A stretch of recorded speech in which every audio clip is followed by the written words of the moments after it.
Seja constante o amor fraternal. Não negligencieis a hospitalidade, pois alguns praticando-a, sem o saber, acolheram anjos. Amor fraternal e hospitalidade. Está em Hebreus 13, 1 e 2. Muito lindo esse texto, né? A hospitalidade é uma coisa extraordinária. Alguns comentaristas dizem que as pequenas vilas na Palestina, né, no tempo de Jesus, ali naquela época, quando as portas estavam abertas, isso significava que os visitantes, os viajantes eram bem-vindos naquela casa. Povoados pequenos que não tinham lá hotéis ou coisas parecidas, as pessoas recebiam. O Oriente é bem conhecido por essa hospitalidade. Nos muçulmanos, árabes, também há algo que corre, que eles recebem uma visita e não perguntam o que elas querem até o terceiro dia. Aí então perguntam, o que você veio fazer aqui? A hospitalidade é uma coisa muito forte no Oriente. E, infelizmente, em nossa vida corrida aqui, no Ocidente, a gente não tem muito essa prática da hospitalidade, né? O amor fraternal também vai se esfriando, as pessoas têm medo umas das outras ao saírem nas ruas, né? Vem alguém chegando à noite, alguém que está passando perto na calçada, atravessa para o outro lado com medo ou corre. Nós vivemos num mundo muito mal, um mundo em que a gente pode dizer até assim, não dá nem para se praticar a hospitalidade. Mas como isso é bonito. E a Bíblia diz assim, alguns até hospedaram anjos sem saber. Olha, eu gostaria muito de hospedar um anjo na minha casa. Sério mesmo. E praticar essa hospitalidade, né? Um almoço, alguém que está visitando a sua igreja, você vê que está lá sozinho, e isso cria um vínculo tão grande de amor. Mas a gente tem um medo, isso é verdade, a gente tem um medo. Mas vamos suplantar esse medo com o amor fraternal. Depois o texto vai falar sobre encarcerados que sofrem maus tratos, né, que a vida seja sem avareza e essas coisas todas aí. Essa é a vida do cristão. A gente é salvo para ser bom. Né? Salvo em Cristo para ser bom. Essa é a dinâmica da Palavra de Deus. Este é o programa Reavivados por Sua Palavra, aqui da TV Novo Tempo. Estamos juntos às 6 da manhã, depois às 11h30 da noite e depois às 3 da manhã novamente. Mas nós estamos também no canal Reavivados por Sua Palavra, NT. Esse é o canal oficial, né, do Reavivados, ele é da Novo Tempo, claro, está aí o NT no final. E você que não se inscreveu ainda, olha, vá lá no canal, se inscreva, nós já estamos chegando a 500 mil de pessoas inscritas. E não é para nos ufanarmos, não, mas porque quanto mais gente, não é? O número grande de pessoas atrai outras pessoas. Nós queremos que muita gente estude a palavra de Deus. E o ambiente ali no canal é muito agradável, pessoas muito queridas, oram umas pelas outras, isso faz muita diferença. É o amor fraternal que eu acabei de ler aqui para você. Nós também estamos no NT Play, estamos no Deezer, no Spotify, esses dois últimos, desde Gênesis 1 até o capítulo de hoje, que é Isaías 18. Daqui a pouquinho nós vamos dar uma passada nesse capítulo e tentar tirar algumas lições para a nossa vida, tá bom? Nós temos também um grupo especial de apoiadores que são os Anjos da Esperança. Não dá para não falar nesse grupo tão especial que faz a Novo Tempo ser o que ela é, segundo a vontade de Deus. Deus toca nos corações, as doações vêm e nós podemos pregar o Evangelho com todo esse estes equipamentos, com as pessoas que trabalham aqui e em português e em espanhol para todo mundo. Isso é uma coisa muito linda que acontece, é um milagre que acontece todos os dias aqui na Rede Novo Tempo. E se você quiser se tornar um Anjo da Esperança, é muito simples, tem aqui WhatsApp, um número de WhatsApp, só escreva para lá, quero me tornar um anjo da esperança. Bem-vindo. E os Anjos da Esperança, através das mídias sociais, dos cursos bíblicos, e este é um curso bíblico, um dos mais recentes, A Origem de Tudo, de onde viemos. O pastor Michelson apresenta aqui vários aspectos, ele é um pesquisador, um teólogo, jornalista também, escreve muito bem e está bem versado nessa área de como as coisas surgiram, as origens, né, criacionismo. E a gente precisa disso, quanto mais material nessa linha, melhor, não é? Para compensar aquilo que a evolução está explicando por aí. Bom, também temos aqui um WhatsApp, basta você fazer o seu pedido da revista e vai receber aí pelo correio, tá bom? Esse WhatsApp é diferente daquele outro. Nós vamos para um rápido intervalo, no YouTube não temos intervalo, e vamos passar ao capítulo 18 de Isaías. Não sai daí, a gente já volta.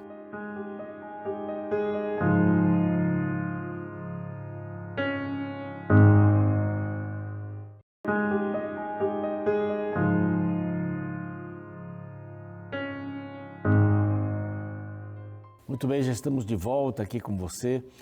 Este é o programa Reavivados por Sua Palavra, aqui da TV Novo Tempo. Nós estamos nesta linha de estudos, você já sabe, você que está nos acompanhando há mais tempo, que a gente estuda um capítulo da Bíblia na sequência, todos os dias.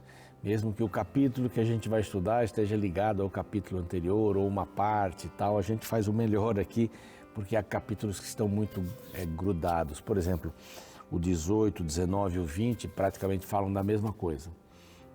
Então, quando a gente for para o 19, a gente vai falar alguma coisa que falamos hoje, o 20 também, e às vezes isso acontece. Isso acontece muito em Jó.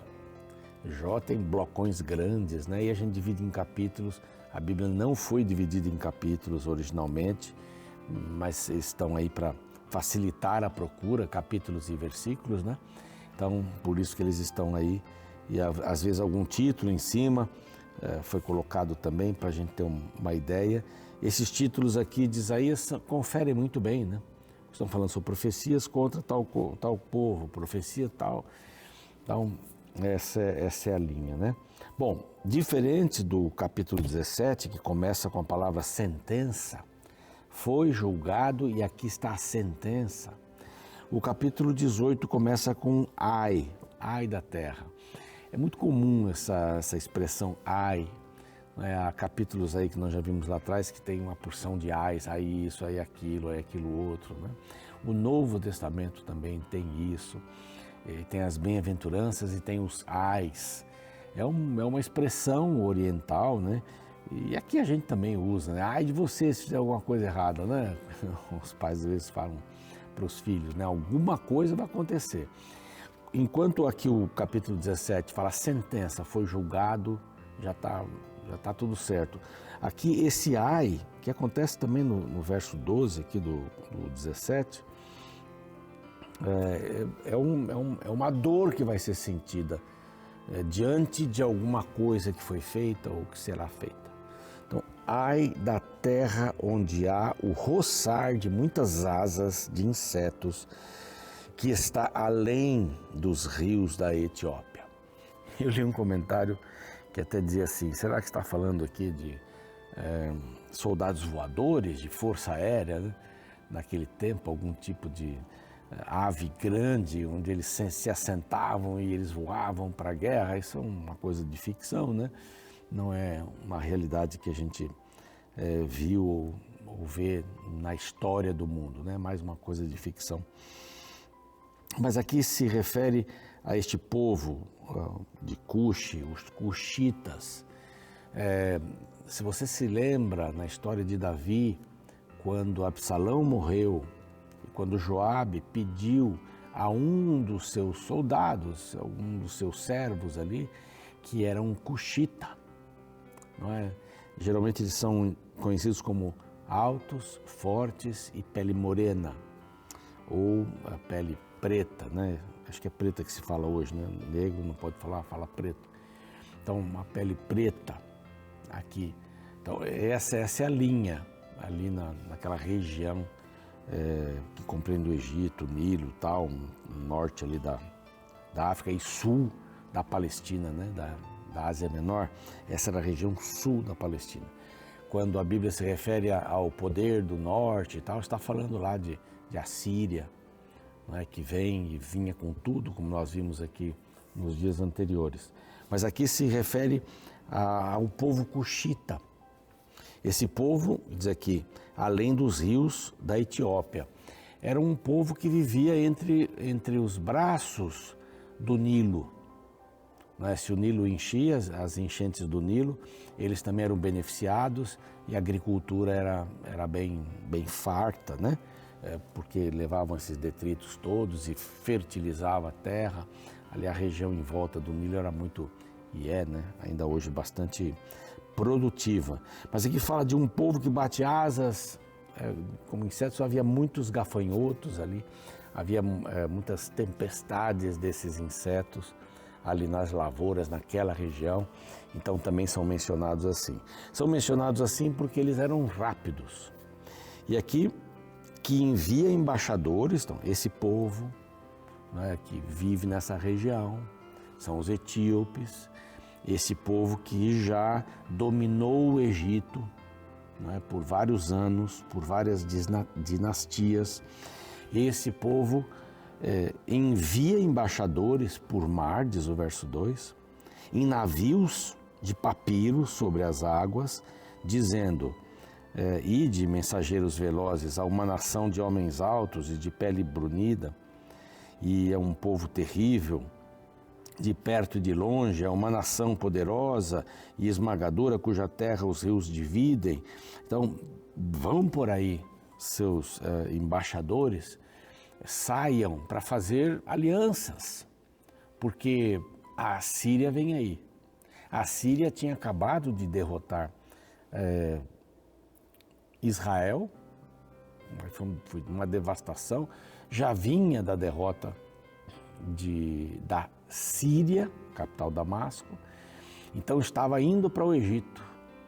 E o Egito tremeu, vamos ver no capítulo seguinte, 19. Mas eles também estavam com muito medo, não é? Eram ali muito próximos. Tanto é que eles dominaram sobre o Egito uma época, e agora eles saíram procurando alianças. Vós, todos os habitantes do mundo, e vós, os moradores da terra, quando se arvorar a bandeira nos montes, olhai, e quando se tocar a trombeta, escutai.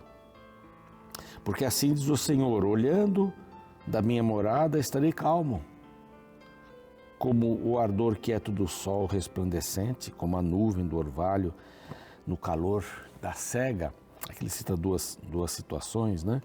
Mas enquanto tudo estivesse acontecendo, o reino do norte vindo com tudo, a Síria, Deus estava olhando calmamente. Por quê? Porque era esta uma profecia contra esses povos. Os etíopes também tiveram sua carga contra o povo de Israel, contra o povo de Judá.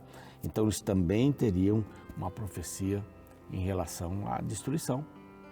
A destruição que vai passar aqui daqui a pouquinho. Mas Deus insiste, através de Isaías, que o povo de Judá não faça nenhuma aliança. Eu só fiquei nessa câmera agora, vou mudar um pouco. Não faça nenhuma aliança. Porque Deus era o Deus da aliança deles. Era Deus Jeová quem garantiria a vitória diante de qualquer batalha. Aqui vem uma lição para a gente, mais uma lição, né?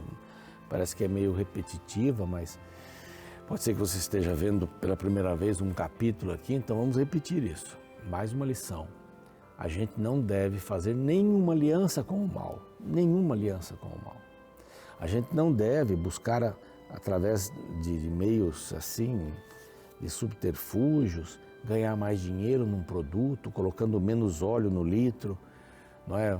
1 litro de 900 ml, na bomba de gasolina, algum dispositivo para marcar o valor, mas para colocar menos combustível. Devemos colocar elementos no pão que a gente vende que não sejam bons. na carne, né? Engordar tanto os animais só para a matança, né? Encherem o corpo de água, dando mais sal na comida. Você entende? Colocar, vamos dizer assim, insumos de segunda categoria.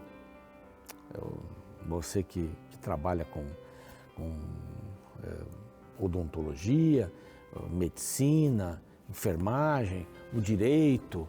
Então, assim, por que eu vou me aliar ao mal? Né? Mesmo líderes religiosos, né? Hoje eu estava no hotel, aliás, foi ontem à noite, cheguei bastante cansado aí das gravações, e coloquei num canal evangélico lá e era só dinheiro, só dinheiro, só dinheiro. Por que a gente usar esse subterfúgio? Porque a gente aliciar as pessoas, ligando-as com a vontade, entre aspas, de Deus. Não é?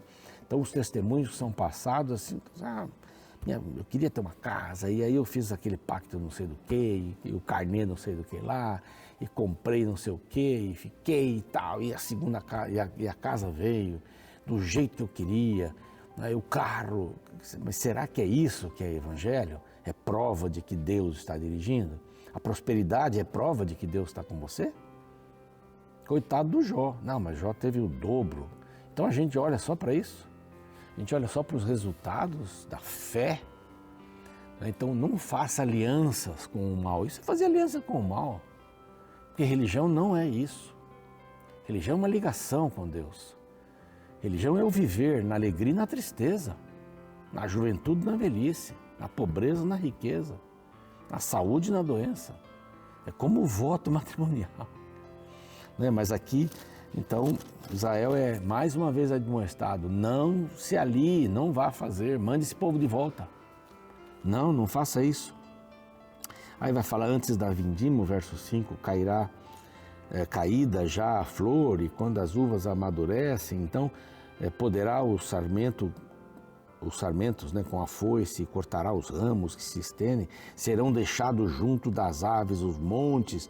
Aqui uma pequena alusão com a destruição dos 185 mil soldados assírios por Israel.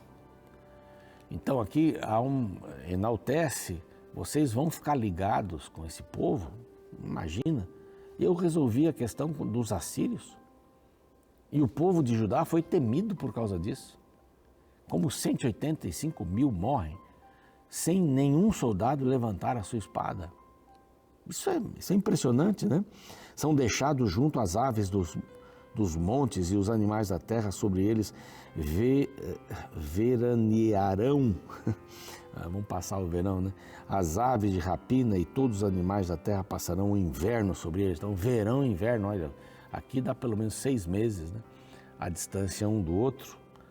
Então, contando mais 3, são 9 meses. O verão, o outono e inverno. Então ficarão ali aquele monte de soldados mortos. Naquele tempo será levado um presente ao Senhor dos Exércitos por um povo de homens altos, esses diplomatas aí da Etiópia. Eles levariam o Senhor. Então aqui vem aquela promessa condicional, né? Se esse povo, se Judá fizer a sua parte, então vai voltar a ser o centro do mundo, uma bandeira vai ser colocada no monte, não é? E esses povos virão trazer presentes. Para quem? Para o Senhor dos Exércitos. É Ele, é o nome do Senhor que vence no Monte de Sião. Então, fecha-se um ciclo aqui. A Etiópia vem buscar ajuda, sim, mas sofre as investidas da Síria também. E vai sofrer com isso. E vai ter essa profecia contra o seu povo. Tá?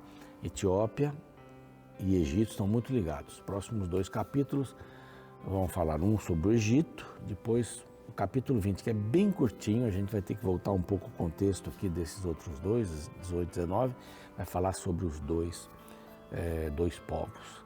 Então Deus dando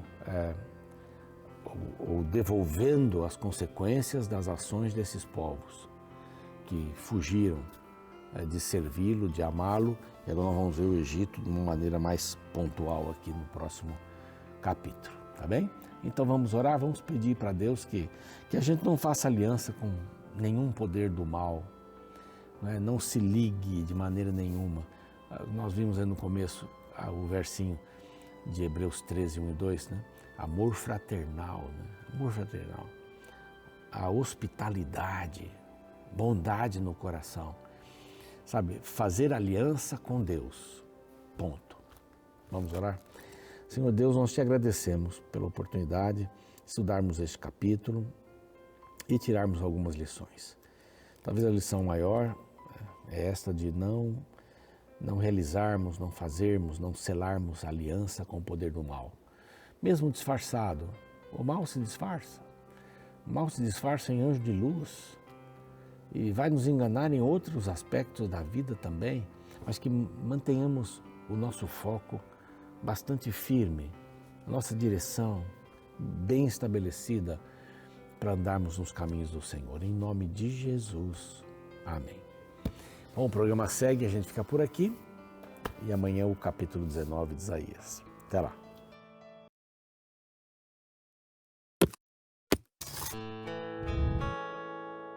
Será que é possível grandes inimigos se tornarem grandes amigos? A história mostra que sim. Em 1942, o aviador japonês Nobuo Fujita bombardeou o continente americano iniciando incêndios florestais maciços na região de Brookings, Oregon, sob a lógica de que os Estados Unidos precisariam se ocupar com isso, o que atrapalharia sua estratégia na Segunda Guerra Mundial. O impacto não foi exatamente o esperado, mas Fujita se tornou obviamente inimigo do país. Porém, no início dos anos 60, a Câmara de Comércio de Brookings convidou o ex-piloto japonês para voltar a Brookings em um importante festival da cidade.